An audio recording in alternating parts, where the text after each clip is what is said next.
because you can ask me questions next week or after class or whenever it is. This isn't the last you'll see of me, so I'll just keep going until I run out of things to say. So, okay, so I want to do something a little bit differently than how everything's been going so far. I'm going to basically tell you a story about my life. And I'm not going to do, I know we're in Silicon Valley, but I'm not going to talk about tech stuff. We had some investments in software, but I'm not going to talk about that. But basically, I wanted to talk to you more about how entrepreneurship can be used throughout your life. You know, a lot of people talk about startups and starting a company and all the trials and tribulations about getting everything up and running. And we've heard a lot from entrepreneurs who are in their funding stages, but not so much what happens after that. So basically, that's what I want to go through with you today. But if there's anything pressing that I'm not making any sense on, or it's not very clear, just let me know throughout. Okay. So basically, something a little bit about me.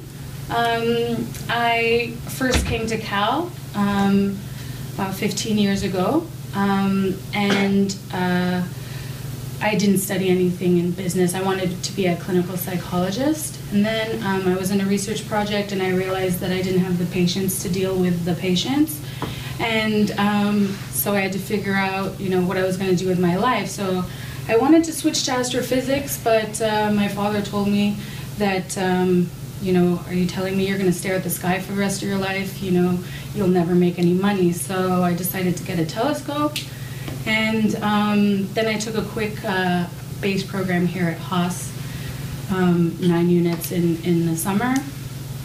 And then my dad came into my room 6 a.m. one morning and said, "Get up, you're coming to work."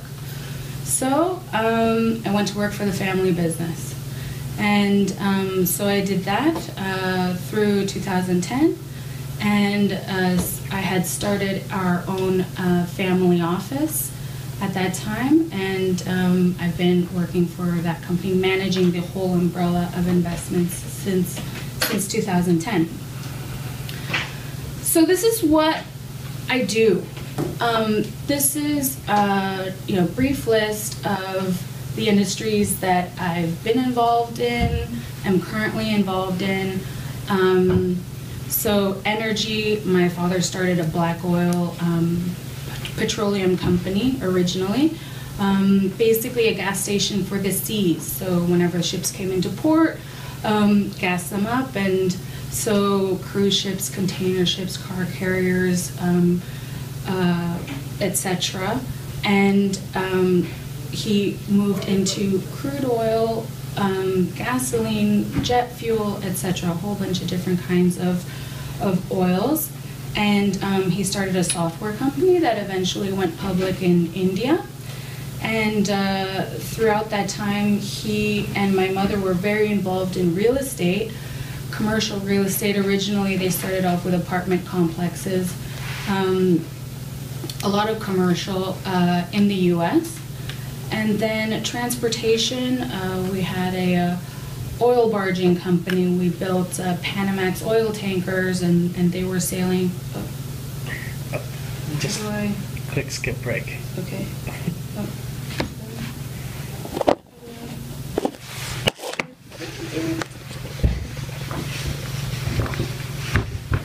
Oh, there it is. There's a mouse. I lost it for a second. Okay, sorry.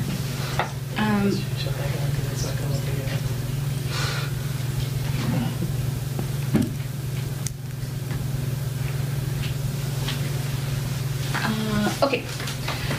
So transportation, we basically truck coconuts across the Philippines, and also oil barging in the U.S. And manufacturing, we do coconut production, and food and beverage, the coconut, as I said, but also a lot of beverage out of California, kombucha tea, organic cold pressed juice, some other organic juice, and coconut water. And hospitality, we have some hotels. Art, my sister's opening up an art gallery here in San Francisco. And a social enterprise, I started an impact investment in the Philippines. And so basically that's kind of, what we have in our umbrella at the moment, and in the past. And here are some of our brands. I don't know if they're probably not familiar to you, but basically at the moment I am a CEO, director, CFO, treasurer, manager, investment advisor, etc., of at least 24 different entities that we have within our portfolio. The Macaroons for a Cause, that's the impact investment that I started. Franklin Baker's the coconut company. Chem Oil Energy is the oil business that my father started. That's the Chandran Gallery, that's the art. The Kombucha Tea, CalSoft is the software company. Project Juice, that's the cold press. Microtel, the JV with Wyndham Hotels, that's the one in Philippines. Purity is also here in the US. Endora Shipping, Endora Services, and that's my boat. Okay, so the beginning. My parents got married in 1976, and they came to the US. And this is a picture of them in the Philippines airport. That's me and my mom's belly. And when they got to the US, they couldn't afford a cup of coffee. They lived with my aunt. My mom worked as a secretary. My father worked for a chemical company. He had 2 masters, one in business and one in chemistry. And he was working for this chemical company, and basically he was trying to reduce the cost of supply one day, and he was talking to a ship owner and said, okay, how can I get the supply to come here on a cheaper basis? And the supplier said, okay, well, I can fix the cost of the chemicals to you, but as the ship owner, the cost of the bunker fuel, which is the oil that fuels the ship, those prices go up and down, so I can't fix that to you. So that will be varying, so I can't do a fixed delivered price to you. So my father said to him, okay, well, what if I could get you the oil cheaper? And he said, well, what do you know about oil? And my father said, well, does it matter? You can test the oil, and if it's fine, you accept it. If not, then you leave it. So my dad started his own kind of trading business on the side, but it was for the chemical company's benefit originally. So when I was 5 years old, my dad founded Chem Oil here in San Francisco, and he named it Chem Oil because he thought he'd be doing chemicals as well as oil, but turns out he ended up not doing any chems at all, and he just did the bunker business. 1999, after Cal, I joined the company, and I went throughout the industry. I was the treasurer, I was selling, I was blending fuel, I was trading oil, I was buying and selling paper on the NYMEX, I was chartering oil tankers, you name it. My father grew his business. In 1981, he had borrowed $3,000 and started the company with 2 other guys, and just started from there. And eventually he got a silent partner, and that silent partner was the brother of the guy who had hired him at the chemical company. So he'd gotten a contact that way, and they'd seen how he worked. They saw that he was very charismatic, that he really believed in his ideas and he could execute and get things done. And so they had originally hired him for the chemical business, but they backed him in his own venture. which potentially could have competed with them, but they believed in his vision, and so they lent him more money after that, and he grew the business. In 2006, he listed the company. And of course, you have a choice. Do you want to list it here in the US or London or wherever? So the Sarbanes-Oxley was very rigorous, very expensive here in the US, and so he decided that he was going to list in Singapore. And he decided that he'd rather be a big fish in a small pond than a small fish in a big pond. So he listed the company there.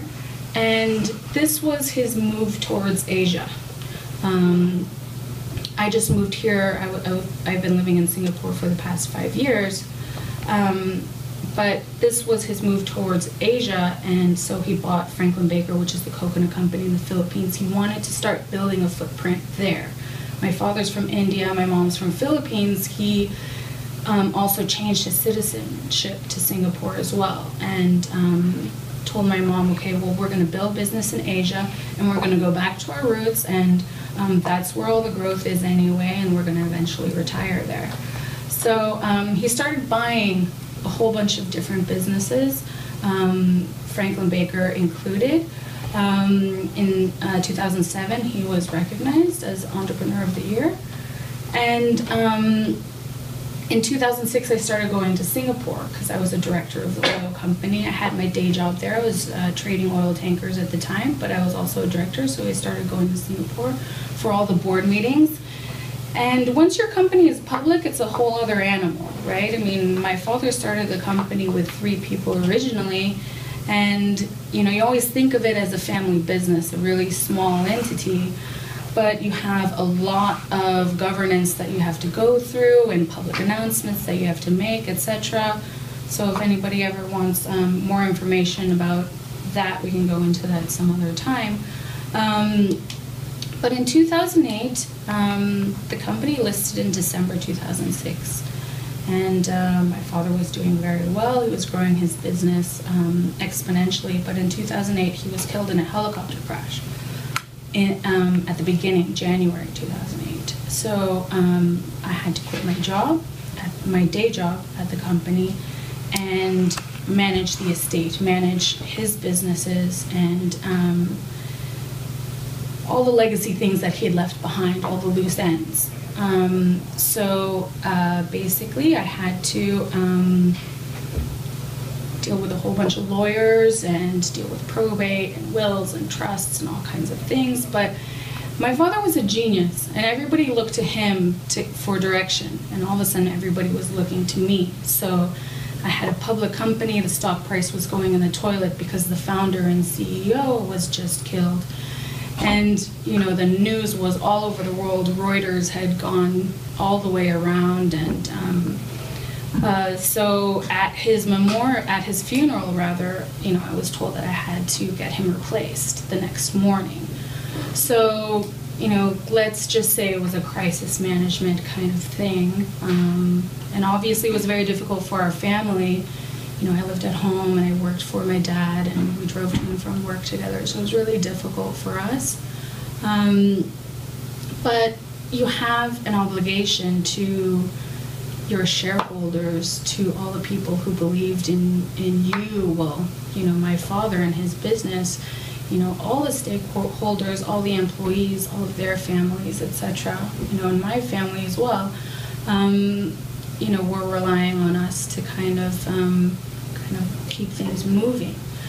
So unfortunately, the sharks started swimming and the vultures started circling, and so at my father's memorial, people started asking me if I wanted to sell the business. And in 2008, that's not the right time to sell anything, right? The financial crisis. But governments, banks, trading companies were all chasing us because they wanted to buy the company. So I thought, okay, well, the company's not going to be the same after my father was gone, because every board meeting I went to, it was always a fight for me, because I felt like the people who were left in charge were not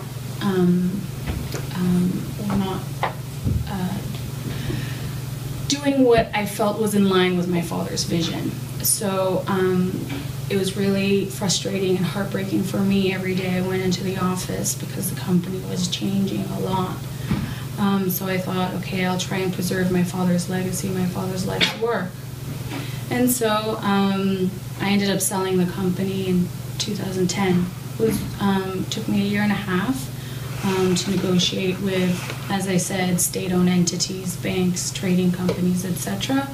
It would be me, my lawyer, and 2 bankers, and 40 guys from the Chinese government or whoever on the other side. So, you know, I had to be involved in the M&A very,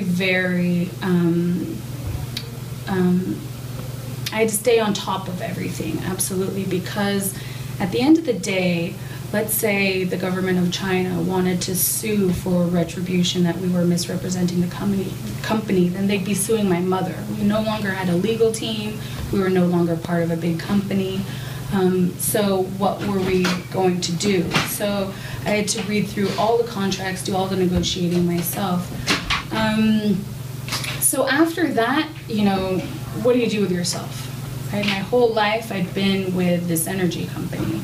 You know, my father had built the company while I was growing up, and since I was 5 years old, I went to business dinners, business trips, sat, you know, there politely while my dad did business because my parents couldn't afford babysitters and things like that.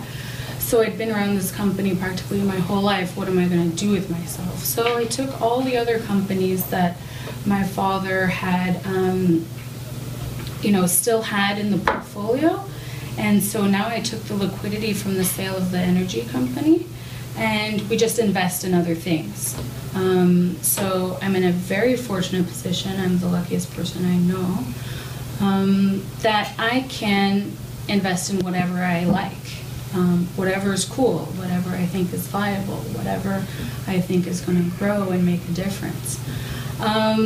So that's a brief history of my experience, my father's entrepreneur experience, and me being a part of that. This was my father's favorite quote, and he wanted to leave a legacy. And he put this on in every speech that he made, every class that he taught, every email that he sent, was this quote. So my family office that I started, I called Footprints Investments for him. And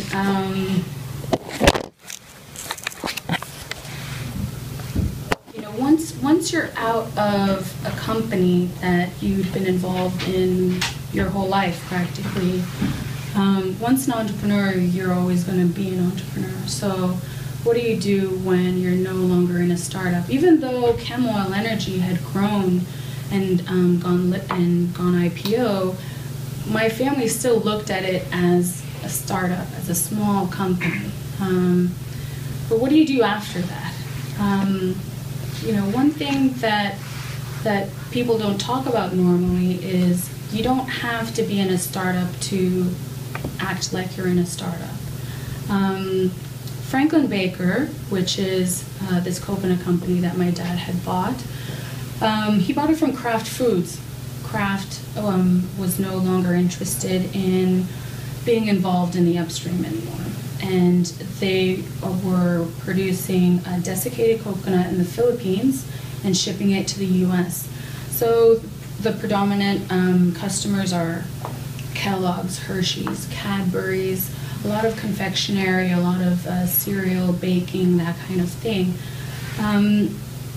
And so my father bought this company, and it's over 100 years old. They've been doing the same thing, the same way for decades. So my father came in as chairman, and then I came in as my mother after that, and then me after that. So, you know, the company had gone through a slight transition around 2008, 2010, but I went in there and tried to apply everything that I had learned from my experience in the oil business. And commodities are commodities. It doesn't matter if you're in energy or if you're in food or whatever it is. Business is business. So, doing desiccated coconut, they would open up the coconuts and throw the coconut water. Now this company opens probably about 800,000 to 1 million coconuts a day. And they had to treat the coconut water before throwing it into the river because it goes rancid. So it was a cost to throw the coconut water away. So the very first thing I did when I walked in there, I said, guys, what are you doing? You know, you're throwing away a product that you're buying because they were buying the coconut from the farmer. And a certain amount of what they're paying for includes the coconut water, right? So the coconut husks were burning in the boilers in order to save energy and make things green. And you know, you can also turn the chimneys 45 degrees and the smoke goes up and liquefies, and you can sell it to Japan as fertilizer, and you can do all of those things. But if you're throwing away your profits, your commodities, what are you going to do about it? How can you expect to stay in business?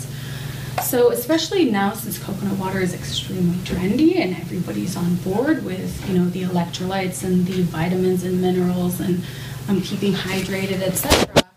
You know, I went in there and forced the system to change, to stay with the times, to start a whole new business line. So you don't have to, whether when you leave Cal, whether you work at another company or you start your own, you can still apply your, you know, innovative ideas to however old or fixed a company may seem. And if you end up working for a company and you end up going into a business that's very similar to what you want to end up doing on your own someday, that's a huge advantage, right? Because you're going to be gaining knowledge, contacts, investors, etc. going forward. A lot of people ask me, well, how do you get, you know, your advisors? How do you get your mentors? How do you get your investors and people to believe in you and people to work for you and things like that? I mean, you can always pirate people over to your new company, and you can talk to people about your ideas, and they can come invest in you like my father's partner did in his energy company as well. So staying with the Franklin Baker example, I started a project. I became fascinated with the concept of the triple bottom line. You know, not just profit, but people and planet as well. So my mother's from the south of the Philippines, which is it's a war-torn part of the country between the Muslims and the Catholics. And the Muslims have wanted to secede from the Philippines and create their own country. My mom grew up there, and you know, we can't go there without police escort. It's a very dangerous place. So there was a peace treaty that was signed, and so we wanted to do a social investment and impact investment there in the south of the Philippines. I was already involved in the coconut business. We have 2 factories. We're building a 3rd one at the moment. We have over 2,000 employees, and just going to the factories, people would come up to me and say, because I have this job, I'm able to send my children to school. The mayor of the town said, my father was a janitor here at the factory, and now I am where I am today. So just by doing business in a country like the Philippines, I don't want to, you know, make this a whole thing about emerging economies, but if you invest in a country like that, your return is so much more. So we were impacting people's lives, I noticed, just by doing business. And so I wanted to see if I could do a social enterprise where I could pick any company and see if I could create something sustainable. So we joined up with Red Ribbon, which is a bake shop in the Philippines, and we got a celebrity sponsor to join us. He's a singer in the Black Eyed Peas. He's also Filipino. He's also a peace ambassador for the Philippines. And we had, when you shred coconut, let's say Mars bar candy, okay? So in your Almond Joy or what have you, they want a certain size of coconut flake. You know, they don't want it to be so fine that it seems like you're not chewing real coconut, that it's just a coconut flavor. So you have a byproduct of a smaller shaving that we call the macaroon cut. And we were having problems selling it. And we were ending up selling it as pig feed sometimes. And so in the factories, the workers would take it home and make coconut macaroons with them. So we went to Red Ribbon and we said, we want to sell you this macaroon cut of coconut. And we think you should make coconut macaroons with it. And we also think that you should share the profits. And with those profits, build schools in the south of the Philippines, in the war-torn area. And so we started this project, and it's been doing very well. We're selling macaroons in the Philippines and in the US. And we started building not one, but 3 schools. And this kind of thing where you can, you know, we're making a small profit. We're also selling a product that we were having problems selling on our own. And Red Ribbon's making a profit, and we're able to do good at the same time and save people's lives. So, you know, I get invited in Singapore over at universities and things like that to talk about impact investment. That's the big thing right now. People are talking about social responsibility. But the main thing is that no matter what you guys end up doing later on in life, you can take any business and you can change the world. So that's something on that. And I was asked to, because I said I wasn't going to give you a to-do list of what you should do as an entrepreneur, these are the things that my father and I worry about and did worry about.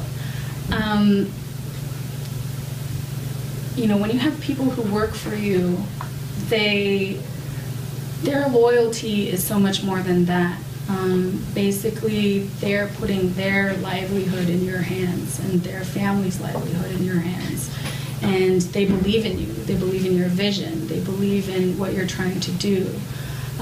So when you have your own business, whether it's a family business or you know, your own business, your responsibility is to everybody who works for you and their families, as well as your own family. And you're always going to be concerned about growth, you know, keeping up with the times, getting into the next best thing, making sure that you're not left behind. And with that growth comes this constant reinvestment. You know, any profit you make, you dump it back in. Any dividend, any salary, any bonus, you throw it back into the company because you need that in order to grow your business. The mission and vision is really important because people tend to, a lot of people who, you know, get jobs anywhere in any industry have no idea what the mission and vision is of that company. So as an entrepreneur, and you have so many ideas about anything, you'll look at anything, you'll go anywhere, and you'll see inefficiencies and say, well, they could do this to make that better and this and that, and your brain's going to go all over the place, but you constantly have to come back to your original idea. You can always change that idea, but as long as you keep a focus as to what you're doing. My father, on the other hand, he had his hands in a whole bunch of different cookie jars. I mean, when he was doing his oil business, he started a software company, had a real estate business, etc. But you can always change and branch out, but the point is that you can't do everything, right? So one thing I wanted to make sure I said today was, don't worry about the money. There's always money. People ask me all the time, you know, how do you get funded? And people are talking about their first round, their second round, their third round. You know, I have a friend in Singapore. You know, her mother passed away, and she couldn't afford the funeral, and they just went online and did crowdfunding, and they earned the money in 4 hours. You can always find money. Even in this environment, even, you know, post-financial crisis, there will always be somebody who will invest in you and believe in you as long as you believe in yourself.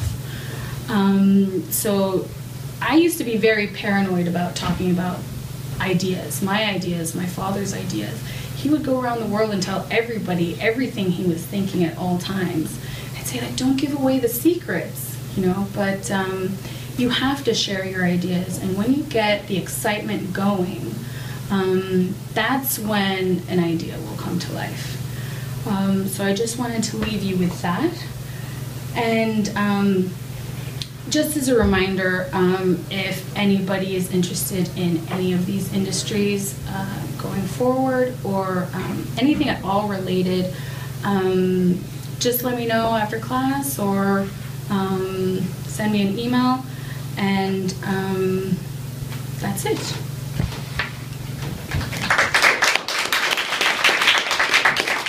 So we have a few minutes left if anybody has any questions. I thought it was really interesting how you managed to, for example, choose an unusable byproduct and make it something viable. Do you think that could be true for every product that is out there, that code is something that can be improved on, that can be used in a different way? Certainly. I mean, not everything, of course, but there's a lot of waste in the world, right? And there's a lot of things that are currently used for one thing, but can be used for something else. For example, you know, coconut shells. You know, people are extracting sweetener from the shell, and that sweetener is going into toothpaste. Or you can burn the coconut shell and get energy out of it. Or you know, people are making clothes, and you know, you only have a certain amount of resources, right? And if you can find an innovative way to use something differently, like I would have to say the most profitable way to use a coconut shell is to create carbon out of it, and you know, infiltration systems and things like that. But you know, there's always, if you can think of something in a new way, then yes, you should. And you know, no matter how long you've been working at a company, whether it's 10, 15, 20 years, you need to always try and look at things with fresh eyes, right? And say, okay, how can I improve the system? How can I improve the process? What is, with all the technology and everything that we know today, what can I do in order to make this easier and less error and that kind of thing? So, yeah, it's, you know, this is just a project that I started, but yeah, if everybody kind of looks at their own industry, their own business, there is definitely a way. I mean, businesses are creating profit, right? That you can try and create something that will be sustainable, that you can benefit others with. Sure.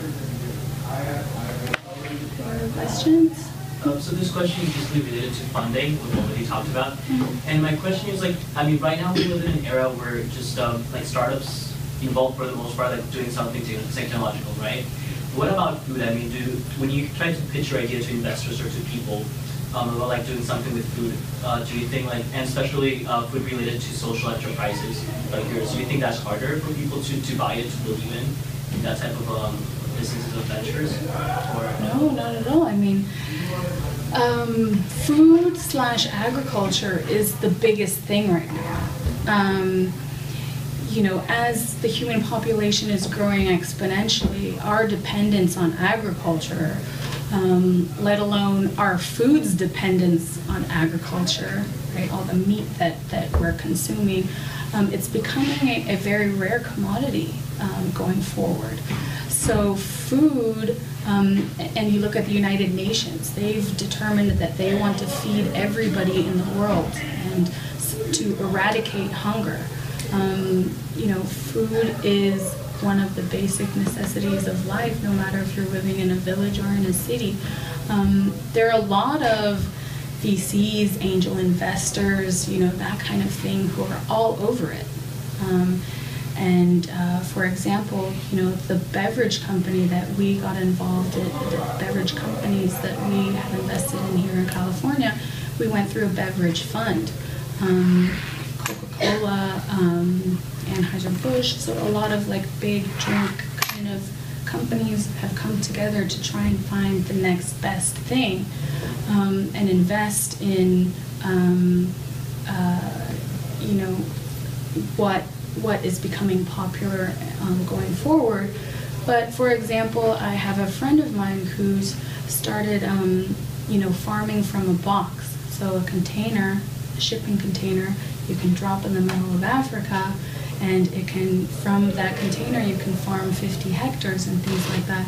So, you know, anything that is food or food related, you know, of course, you know, you're going to get a lot of interest, that's for sure. And for example, like for the coconut water, how did you find the channels of distribution? Do you go to, I mean, so do you like to go to the stores, to the headquarters, and you pitch them like your beverage, or how would you do it? Well,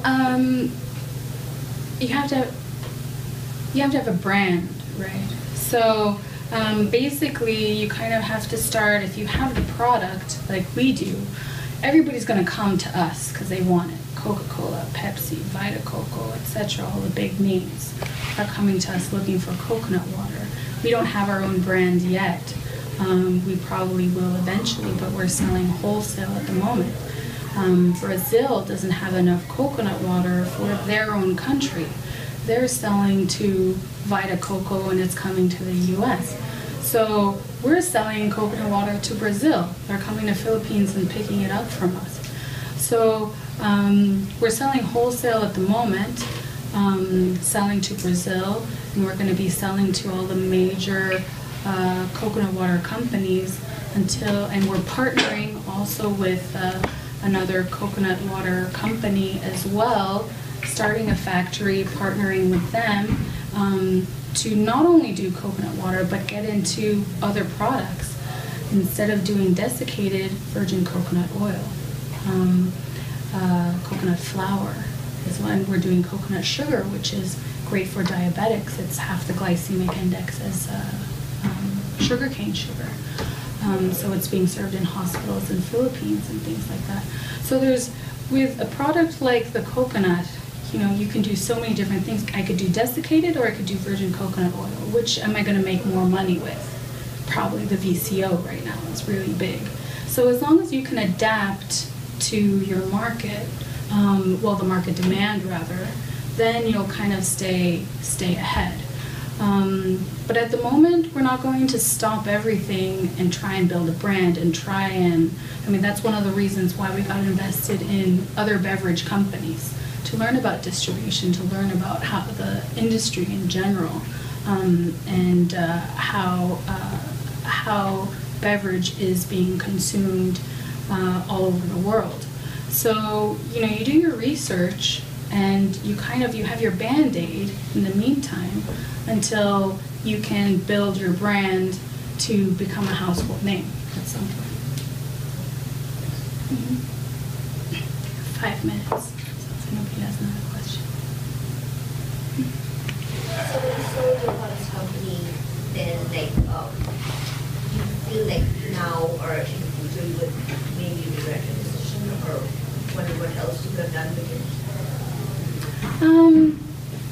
When my father came came to me when I finished Cal, and he said, "Get up, you're coming to work," I knew that at some point I would inherit the business. And at that point, I would have three choices.